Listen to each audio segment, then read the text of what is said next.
আমরা যারা গৃহবধূ অনেকে ভাবেন তাদের বাড়িতে কাজই বা কী থাকে। সকালটা শুরু হয়েছিল দিনটা শুরু হয়েছিল ভোর 4:30 থেকে। শেষ হলো মোবাইলের ঘড়িতে ঠিক বাজে এখন 11:52। খাওয়া দাওয়া সেরে বাসন মেজে, এটা একটু ইগনোর করবেন, এটা হচ্ছে মানে হিসেল রান্না যেটাকে বলে, রান্না করতে করতে হাত টাত মোছা হয়।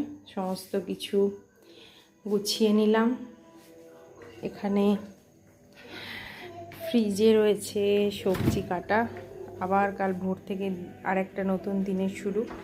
কর্তামশাই সকাল সকাল বেরান, আমার ছেলে স্কুলে বেরায়, আমার ভোরের রান্না। তাই এখানে সমস্ত আনাজপত্র কেটে রাখা রয়েছে, নইলে সকালে উঠে সব কিছু কেটে রান্না করা খুব অসম্ভব, মানে প্রায় অসম্ভব ব্যাপার। তো এটাই বলার, এভাবে দিনটা শেষ হলো। এবার যাব ঘুমাতে, আবার একটা নতুন ভোরের অপেক্ষা নিয়ে। আমার সকল বন্ধুকে গুড নাইট, টাটা।